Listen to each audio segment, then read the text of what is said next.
আসসালামু আলাইকুম। আমি অ্যাডভোকেট নাসরিন আক্তার, ঢাকা জজ কোর্ট। আমার এই ইজি লয়ের মাধ্যমে আইনের বার্তা সকলের নিকট পৌঁছানোর জন্য আপনাদের সাহায্য সহযোগিতা কামনা করছি। আজকে আমি আলোচনা করব খতিয়ান সম্পর্কে। 7 শ্রেণীর খতিয়ান চিরতরে বাতিল হয়ে গেল। এখন থেকে এই 7 শ্রেণীর খতিয়ান দিয়ে জমির মালিকানা ধরে রাখা যাবে না। যদি কারো ভেতর এই 7 শ্রেণীর খতিয়ান থেকে থাকে, 7 শ্রেণীর খতিয়ানের মধ্যে যে কোনো একটি খতিয়ান যদি কারো কাছে থেকে থাকে এবং এই খতিয়ান মূলে কেউ যদি মালিকানা দাবি করে, তাহলে তার মালিকানা থাকবে না। কেননা যে মূল মালিক, যে প্রকৃত মালিক, সে যদি আদালতে গিয়ে মামলা করে, তাহলে আপনি এই খতিয়ান দিয়ে আপনার সম্পত্তি আপনি টিকিয়ে রাখতে পারবেন না। এখন আমি এই 7 শ্রেণীর খতিয়ানের নাম পর্যায়ক্রমে আলোচনা করব। প্রথমে যেই খতিয়ানটি বাতিল হয়ে যাচ্ছে সেটি হলো যে দলিল নাই কিন্তু খতিয়ান মূলে জমির মালিকানা লাভ করেছেন। এরকমটা আমরা অহরহ দেখে থাকি যে কোনো ব্যক্তি ক্রয়সূত্রে জমির মালিকানা পাননি, বা অন্য কোনোভাবে সে জমি ক্রয় করেনি, অথবা সে বৈধ দলিলের মাধ্যমে কোনো জমির মালিকানা পাননি। সে কিভাবে জমির মালিকানা পেয়েছেন? যখন যে এলাকায় রেকর্ড পরিচালিত হয়েছে, ধরেন এস রেকর্ড বা আর এস রেকর্ড, যখন যে এলাকায় রেকর্ড পরিচালিত হয়েছে, ওই যে যারা রেকর্ড পরিচালনাকারী মানে কর্মকর্তা ছিলেন, তাদেরকে অর্থনৈতিকভাবে প্রভাবিত করে অথবা তাদেরকে প্ররোচিত করে জমির ওই খতিয়ানে তাদের নাম বসিয়ে দিয়েছেন। সেই সূত্রে তারা জমি দখল করে আছেন এবং ওই জমির মালিকানা লাভ করে আছেন। এইরূপভাবে যারা নাকি জমি রেকর্ড সূত্রে মালিক হয়ে জমি দখল করে আছেন, তারা কিন্তু জমির মালিকানা টিকিয়ে রাখতে পারবেন না। কেননা যে প্রকৃত মালিক, যে দলিল দিয়ে জমি ক্রয় করেছেন, সে যদি দেখা গেছে যে তাকে অবৈধভাবে জমি থেকে সরিয়ে দিয়েছেন, তাকে আর আসতে দিচ্ছেন না, কিন্তু এখন যদি সে ওই দলিল মূলে আদালতে মামলা করে, তাহলে আপনাকে আপনার ওই জমিটি ছেড়ে দিতে হবে। আপনি কোনোভাবেই সেই জমিটি নিজে করে রাখতে পারবেন না, মালিকানা দাবি করতে পারবেন না।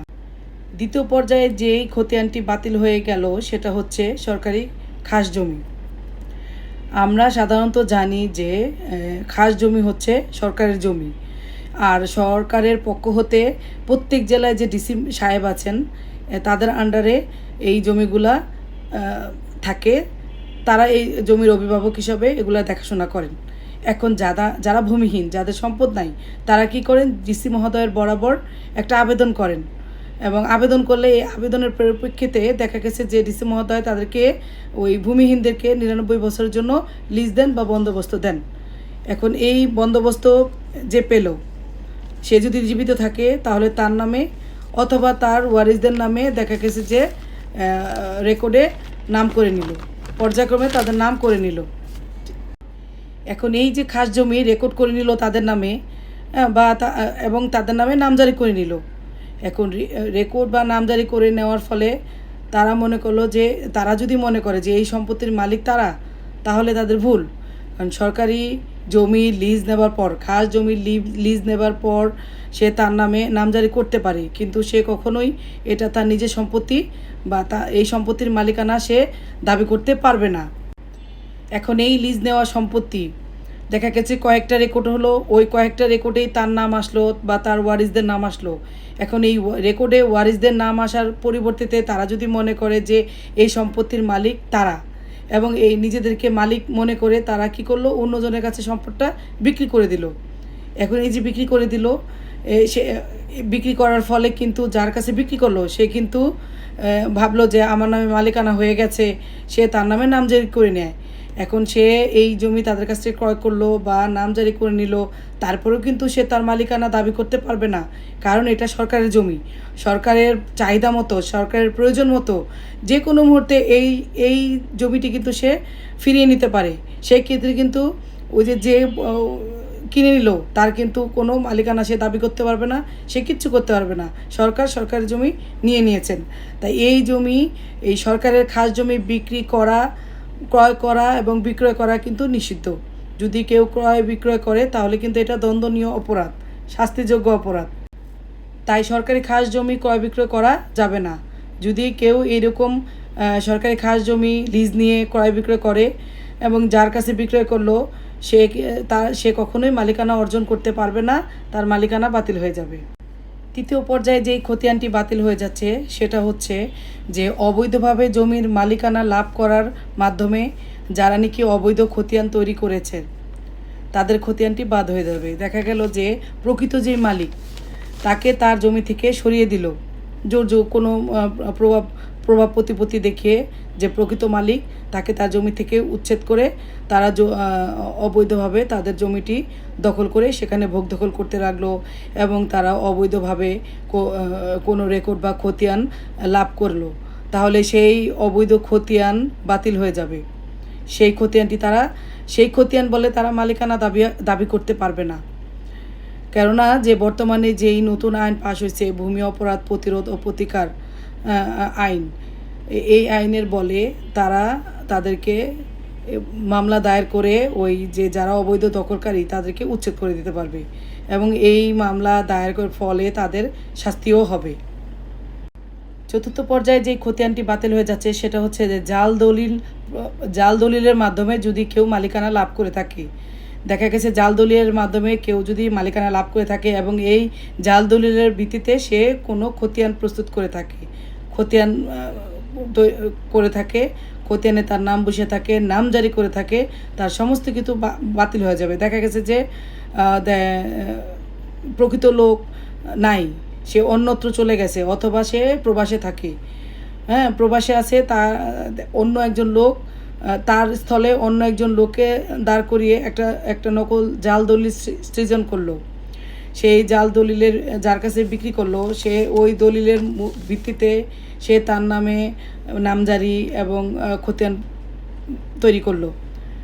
পরবর্তীতে দেখা গেল যে প্রকৃত মালিক যখন আসবে এবং এসে যদি সে আদালতে মামলা দায়ের করে, তাহলে ওই যে লোক জাল দলিল মূলে জমি ক্রয় করলো, নামজারি করলো, তার সমস্ত কিছু বাতিল হয়ে যাবে, প্রকৃত মালিক মালিকানা লাভ করবেন।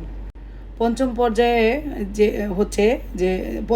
যে খতিয়ানটি বাতিল হয়ে যাচ্ছে সেটা হচ্ছে ওয়ারিশকে ফাঁকি দিয়ে যদি কোনো ব্যক্তি অন্য একজন ব্যক্তির কাছে সম্পদ বিক্রি করে। দেখা গেছে যে ভাই বোনেরটা ফাঁকি দিল, বোন ভাইয়েরটা ফাঁকি দিল, এক কথায় যে একজন ওয়ারিশ তার অন্য ওয়ারিশদের ফাঁকি দিয়ে যদি অন্য ব্যক্তির কাছে সমস্ত সম্পত্তিটি বিক্রি করে দেয় এবং যেই লোকের কাছে বিক্রি করলো সে কী করলো, তার নামে নামজারি করলো, খতিয়ান করলো, সমস্ত কিছু করলো, দেখা গেছে যে করে সে মালিকানা অর্জন করলো। সে তো মনে করতেছে সে মালিকানা অর্জন করেছে, আসলে সে মালিকানা অর্জন করে নাই। কারণ দেখা গেছে যে যাদেরকে ফাঁকি দিছে তারা পরবর্তীতে এসে যদি আদালতে মামলা করে তাহলে কিন্তু তাদের অংশ তারা ফেরত পাবে, তো যে কিনলো তার কিন্তু মালিকানা থাকলো না।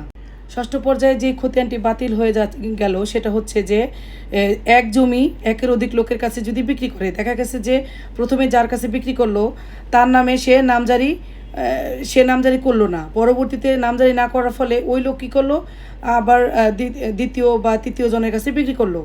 এখন তৃতীয় জন বা দ্বিতীয় জনের বিক্রি করলো, তারা কী করলো, তাদের নামে নামজারি করলো। এখন নামজারি বা খতিয়ান সমস্ত কিছুই তাদের নামে করলো। পরবর্তীতে দেখা গেছে যে ওই যে দ্বিতীয় তৃতীয় জন তাদের দলিল কিন্তু টিকবে না, কেননা প্রথম জনের কাছে যে দলিলটি বিক্রি হয়েছে, জমিটি বিক্রি হয়েছে, সে যদি আদালতে মামলা করে তাহলে সে নামজারি না করলেও তার কিন্তু মালিকানা সে ফেরত পাবে।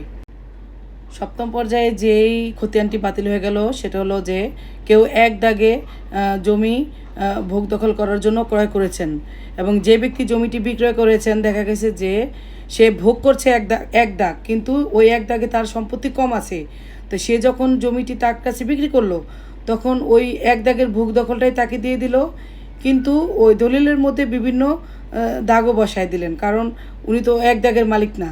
দেখা গেছে যে সে তাকে দেখাইছে যে সে এক দাগে ভোগ দখল করছেন, এটা তো ভাই বোন আপোষ মীমাংসার মাধ্যমে এক এক দাগ ভোগ দখল করছেন, কিন্তু যখন বিক্রি করতে গেছেন তখন সে কিন্তু ওই যার কাছ থেকে বিক্রি করেছেন তাকে বুঝাইছে যে আমি এক দাগই সব ভোগ দখল করছি, ক্রয় করলে কোনো সমস্যা হবে না। সে কি করলো, সে ওই সম্পত্তিটা আপনার কাছ থেকে ক্রয় করে নিল এবং দলিলে উল্লেখ থাকলো যে দাগে দাগ উল্লেখ থাকলো দলিলের মধ্যে। পরবর্তীতে দেখা গেছে যে পরবর্তীতে দেখা গেল যে ভাই বোনরা আপোষ মীমাংসার মাধ্যমে দাগে দাগে সম্পত্তি ভোগ দখল করতে লাগলো। দেখা গেছে যে এক ভাই এক দাগ নিলে আরেক ভাই আরেক দাগ দখল করে আছে। তো ওই যে যেই লোকটি এক দাগে ভোগ দখল নিল সম্পত্তি ক্রয় করে, দাগে দাগে সম্পত্তি ক্রয় করে সে কী করলো, এক দাগে সমস্ত সম্পত্তির দখল নিল। সে দখল নেওয়ার পরে তার নামে নামজারি, তারপরে খতিয়ান সমস্ত কিছু তার নামে করে নিল।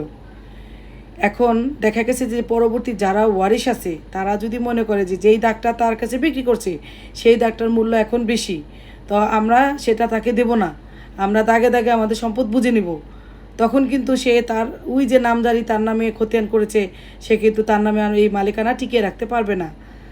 ওই যদি ওয়ারিশের যারা অংশীদার আছে তারা আদালতে মামলা করে, তখন কি করবে, সে ওই মামলায় তাদের অংশ কিন্তু তাকে ছেড়ে দিতে হবে, তাকে কিন্তু দাগে দাগে অংশ নিতে হবে। তো এই যে আমরা যখন সম্পদ ক্রয় করব অবশ্যই সাবধানতা অবলম্বন করে সম্পদ ক্রয় করব, কেননা দেখা গেছে যে টাকা দিয়েই তো ক্রয় করব, ঠিক না? একটু যাচাই বাছাই করে কিনবো। এই যে 7 শ্রেণীর যে খতিয়ান বললাম, এই 7 শ্রেণীর খতিয়ানের মধ্যে যেন আমরা না পড়ি। আমরা মানে যেই সম্পদটা ঝামেলাপূর্ণ সেটা আমরা ক্রয় করলাম না, যেটা ঝামেলা নাই সমস্ত কিছু ঠিক আছে সেই সম্পদটাই ক্রয় করলাম, ভবিষ্যতে যেন আর এই মামলা মোকদ্দমা দ্বারস্থ না হতে হয়। ধন্যবাদ সবাইকে।